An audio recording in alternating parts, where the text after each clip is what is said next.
जय श्री माता जी।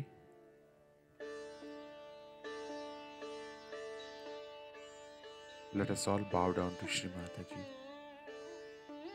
Raise our Mother Kundalini and put Bandhan.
Shri Ganesh Mantra.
Let us now listen to Shri Mataji's speech.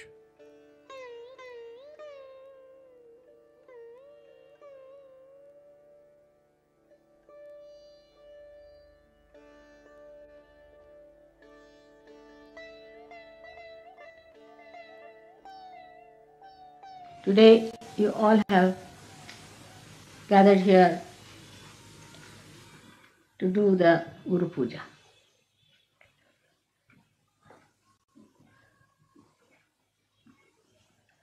Your Guru is a mother first and then a Guru.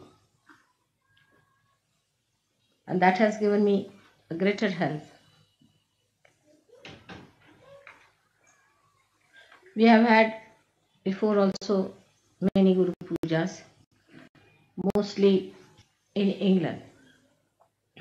And you should wonder why Mother always somehow is doing Guru Puja in London. The time falls in such a way that it is in Guru Puja. I am here during that time. I have to be in London. So many years we have been doing Guru Puja in England.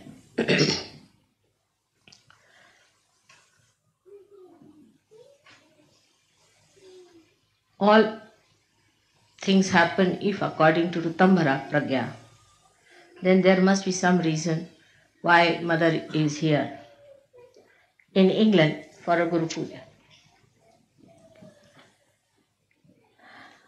it is stated in the Puranas that the Adi Guru Dattatreya worshipped Mother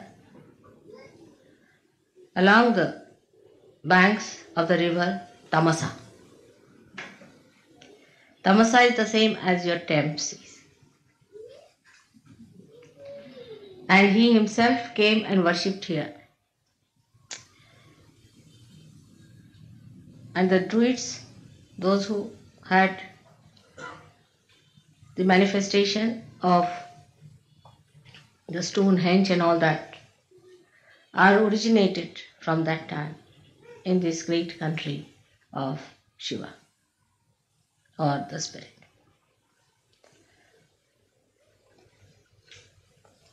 So the spirit resides here as in the heart of human beings, and the Sahasrara is in the Himalayas where Sadashiva exists at the Kailasha. This is the great secret of we having so many Guru Pujas here. To culminate it today into the special type of Guru Puja in the year of the 60th birthday of your mother has a special, very, very special significance, because it's the Guru Sashti. It's the 60 years of your Guru has been celebrated today, and that's how it's a very big occasion that you all have gathered under the influence of again Ritambhara Pragya.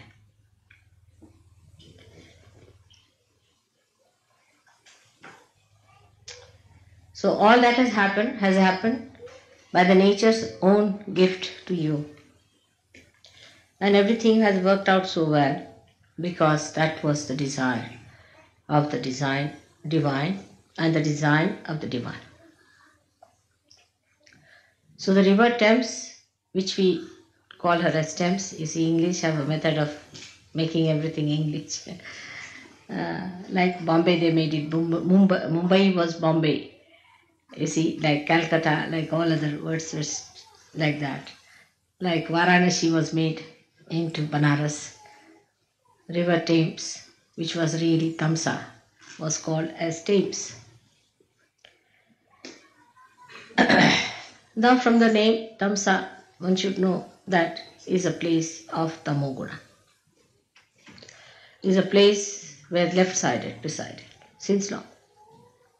So people were very worshipful, left-sided people, emotional type.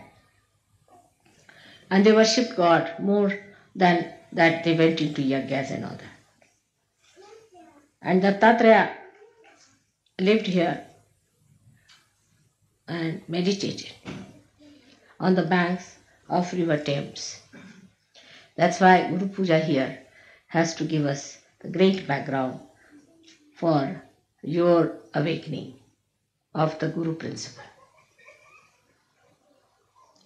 We have to go to the roots of everything so that we understand the importance of it. Unless until you know the roots and the traditions behind, you cannot understand the depth, the gravity, the intensity of any puja. Today we have gathered here to do the Guru Puja. Again, the reason is we have got a Guru principle within ourselves, as I told you last time. And also I have given elaborately the 10 commandments as expressed within us, which are describing the different types of essences within us.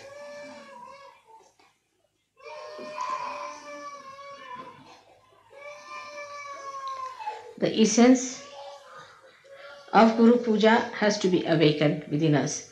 That's how we are having this program here.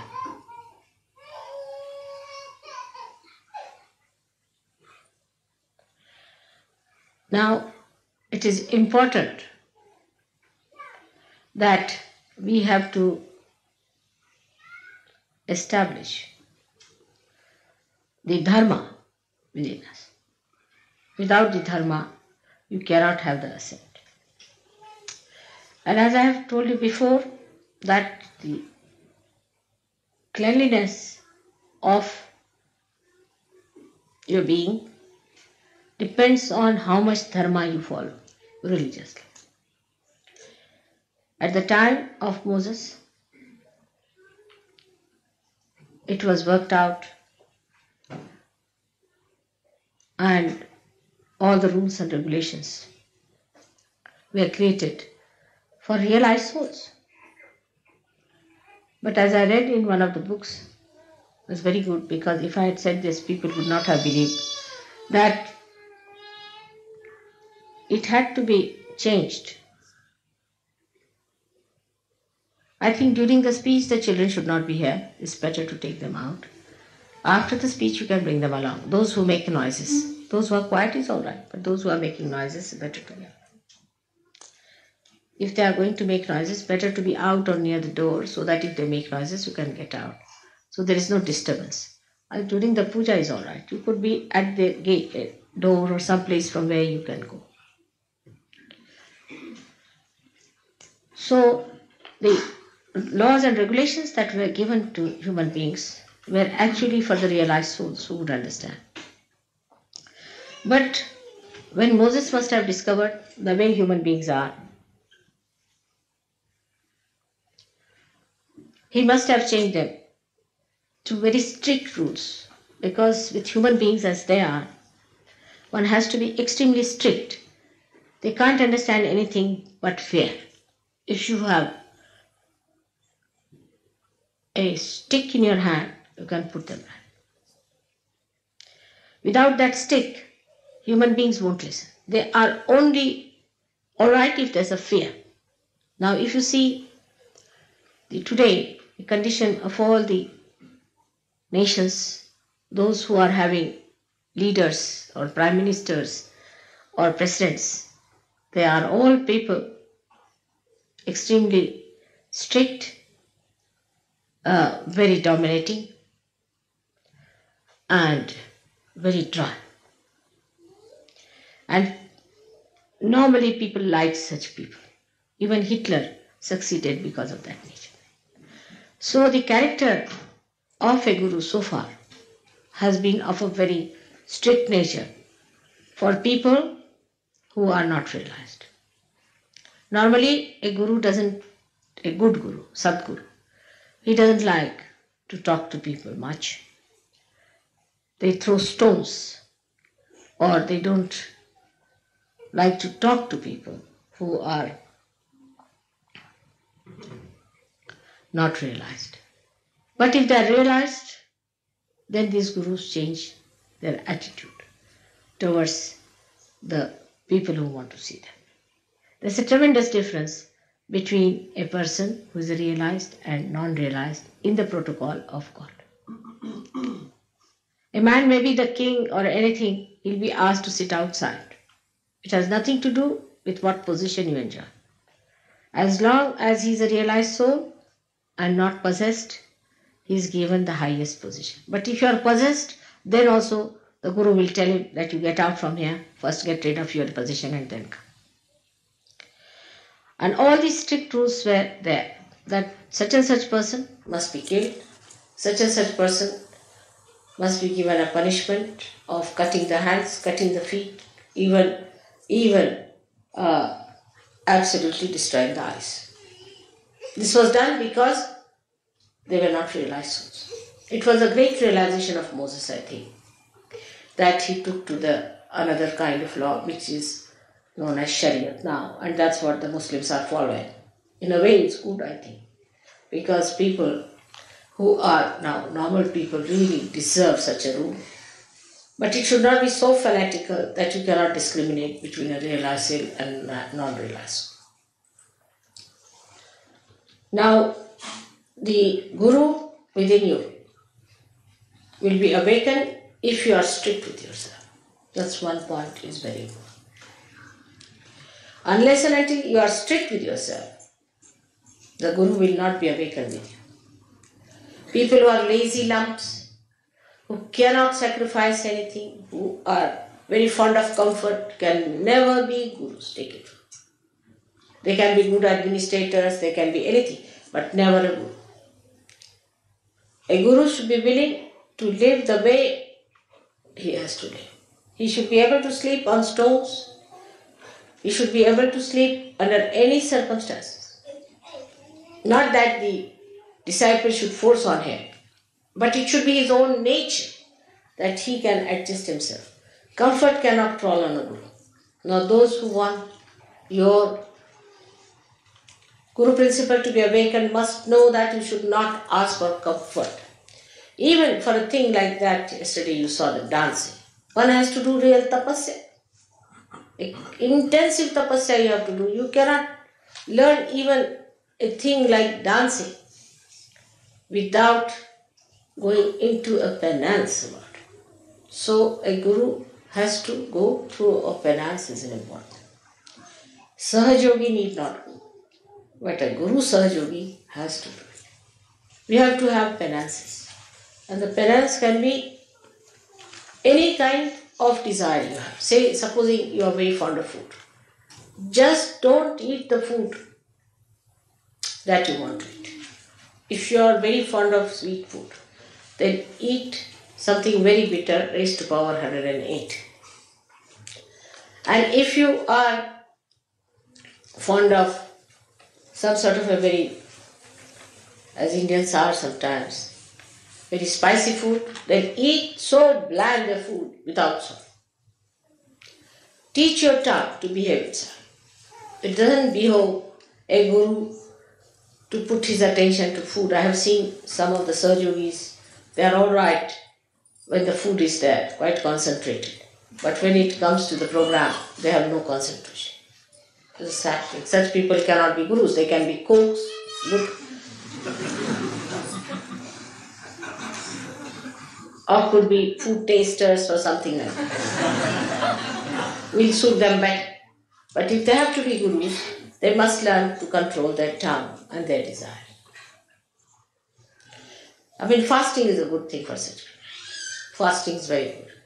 All the time they are worried, what are we going to have for lunch? What are we going to have for dinner? Such people cannot have their Guru principle awakened, neither they can be gurus. So please be careful.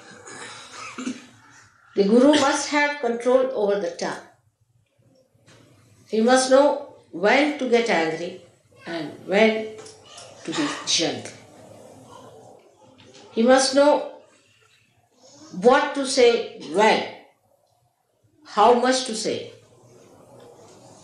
That's why many gurus have been more effective by not speaking.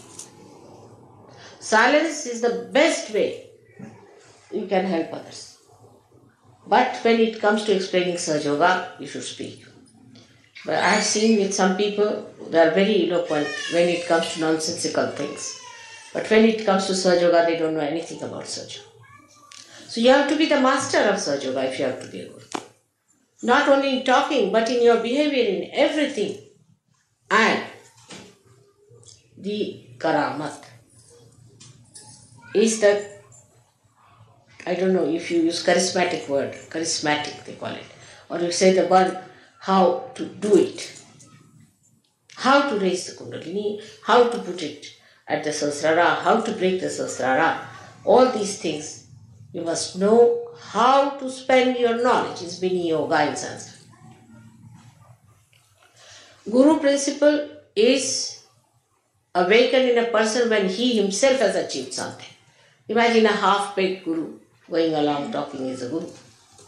He'll end up as a disciple ultimately. So you have to be master of your own. But when the guru principle comes in, you have to give it to others. It's a question of giving it to others. So you have to be at a higher level to give to others. Have to be at a very high level. If you are attached to money, if you are attached to food, if you are attached to mundane things of life, you cannot give. Now the higher state than that can be achieved, which is natural in me, but can be achieved, is that you don't have to have any dependence like that any rules and regulations.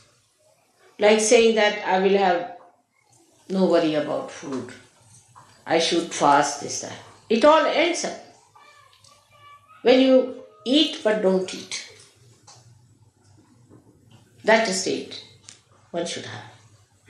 That you are eating the food, and if you ask, did you have your lunch? I don't know. Will you have your lunch? I don't know. Absolutely indifferent to the problems of the body. Where did you sleep? I don't know. What did you eat? What will you have? I don't know. This kind of a state is called the Atita state, where you go beyond. And whatever you do, you are doing it because it is to be done without paying any attention to it. It is automatic. Nothing is important. But this is, before becoming Atita, you have to tell yourself, nothing is important. You see, is a avirbhava, as they call it, is a kind of a drama you have to put in. Oh, nothing is important, this carpet is not important, I should try to sleep on the cement. First you have to do that. But after some time, it happens that you don't remember whether you slept on the cement or on a cot. Where did I sleep? I don't know. That is the Atita state. And that state is to be achieved now by many such yogis. In a state where you go beyond. Say there is somebody who is before you and you have to get angry. Alright, you give me left, right, nicely, and then you're smiling next moment. Did you get angry with that person? I don't know. Did that? Like Buddha once said something in one village, and there was a horrible fellow who got up and said lots of things to him. And when he went to the next village, the fellow felt that, oh, I should not have done that, left Vishuddhi perhaps. So went down and said, I'm sorry sir, I've said so, and I should not have said it. I didn't know you are the enlightened one, so it happened, so you forgive me. He said, when? When did you say it? He said, in the last village. Oh, everything in the last village I've left there alone. I don't know. That is the Atita state you have to get. So, even not to feel is not important. These identifications, when they drop out completely, then you are doing things in a karma state, where like sun is shining, it doesn't know it is shining. When the vibrations are flowing, you don't know it is flowing. Already it has started working in you. You are surprised, you raise the hands and the Kundalini is rising. You don't know you are raising the Kundalini energy. How do you raise it? You don't know. That's it. That state has already started Atita in you. But get it established in every walk of life, everything that you go beyond. And if you can manage that, that's the highest that you have to reach.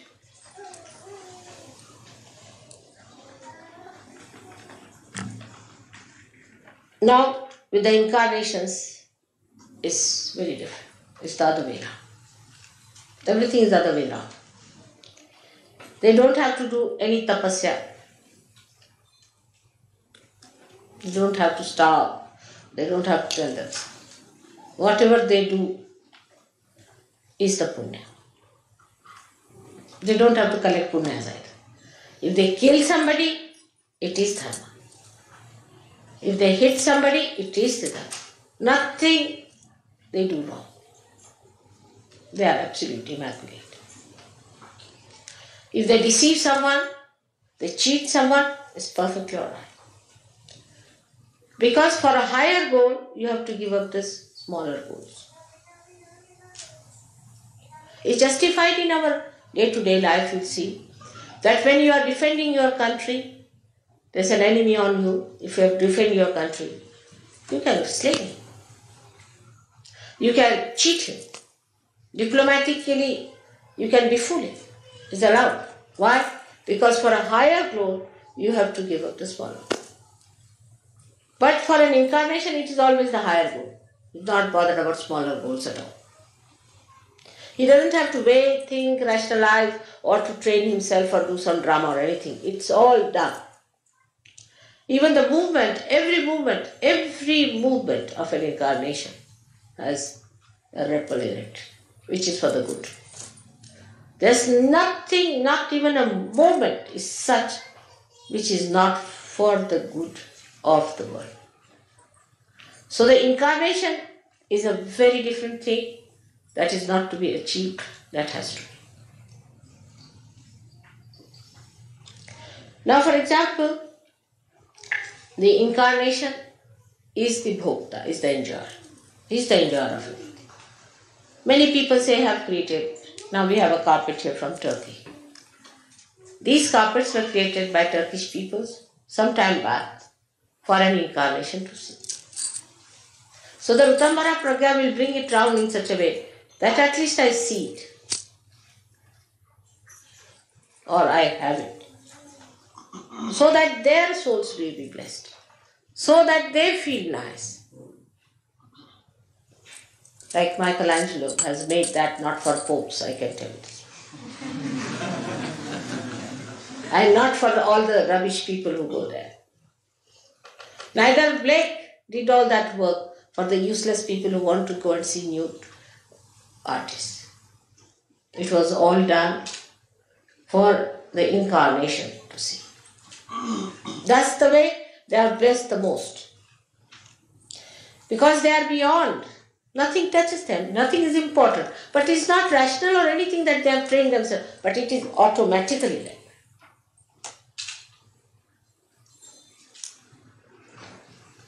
Like Sri Krishna had to marry 16,000 women. Can you imagine?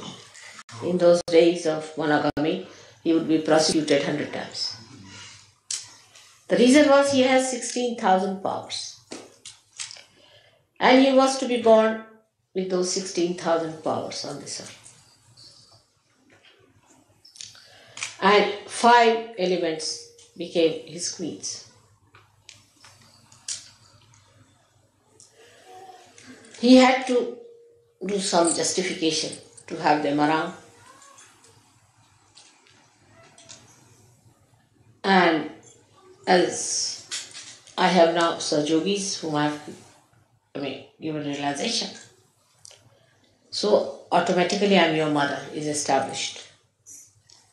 But for him there was no way out but to marry his 16,000 powers. Also he married, but he was never married. He was a bachelor out and out all his life.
Mahamantras.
Thank you, Shimataji, for this beautiful meditation.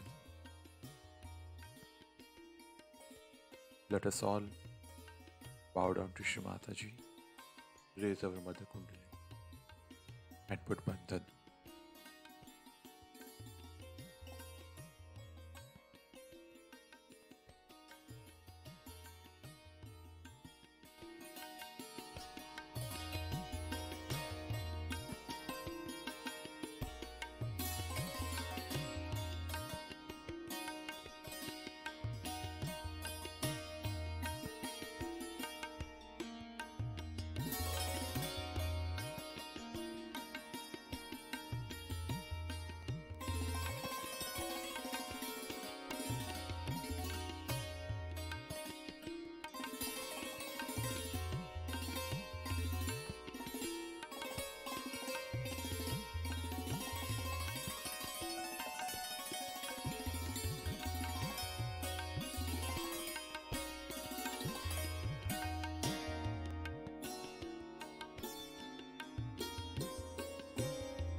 We will continue tomorrow morning, same time.